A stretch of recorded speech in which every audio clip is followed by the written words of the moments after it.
thiên lung chung rêu bé tên nên làm hiang i tan cái chan em lâu xia mà sẽ không ai thu chuan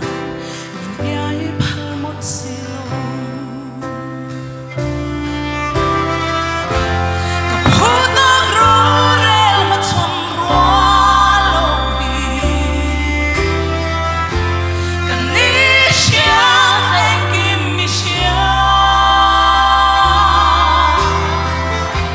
cả phố ngã rô min rêu sa lâu nhà cả mắm mô sông ngã min rêu sa gi lúc chuang nghe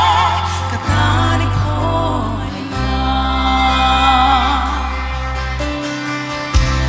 chắc em ngại tan thốc chinh tu chỉ luôn nông vui lia mai rong bol tên anh chân ai tâm cả chẳng chín lần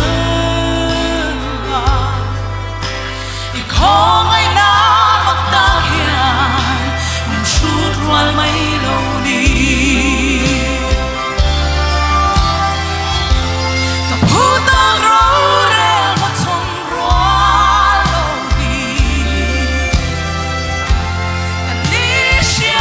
cả anh kim mi xia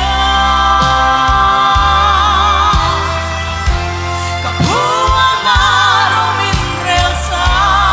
lâu nhà cả mắm mô sông ngã min rêu sa gi lúc chuang nghe cả ta đi không ai na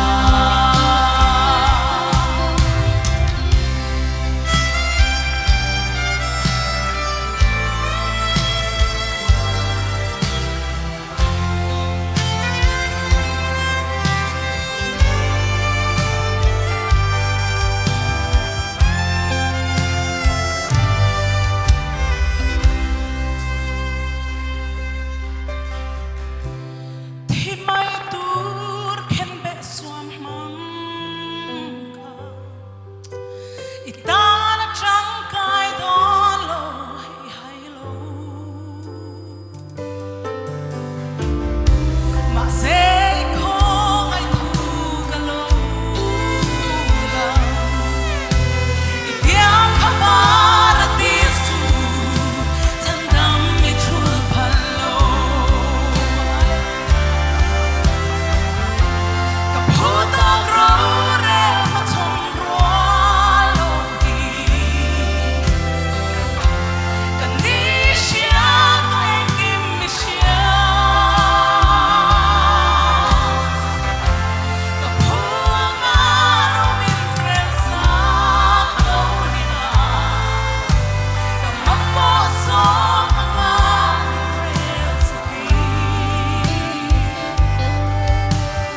lúc chuang nghe cả ta đi không ai na cả phố ta rô rêu mà chông roa lâu đi cả ní xia cả anh kim mi xia cả phố ngã rô min rêu sa lâu nhà cả mắm mô sông ngã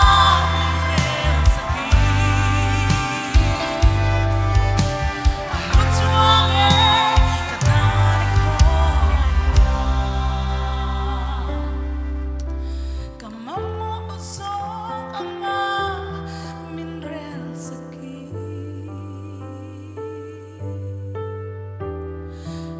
lúc chuang